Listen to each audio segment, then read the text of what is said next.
অসমীয়া যুৱ মঞ্চ বেতবাৰী আঞ্চলিক আৰু দিচাংপৰীয়া সন্মিলিত যুৱ সমাজৰ উদ্যোগত আৰু স্থানীয় ৰাইজৰ সহযোগত এয়া হৈছে এক বৰ্ণাঢ্য আয়োজন।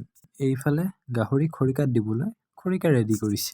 সেয়া অনুপম চক্ৰৱৰ্তী ককাইদেৱে নিজৰ অনুষ্ঠান আৰম্ভ কৰিলেই।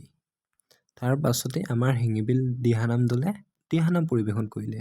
আমিও ছোৱালী দুজনীমানে মৰমতে দিয়া চাহ টুপি খাই খাই অনুষ্ঠানৰ উপভোগ কৰিলো। তাৰ পাছতে দেখিলো 10-15 কেজি মানৰ এজনী বাহু মাছ চাগে।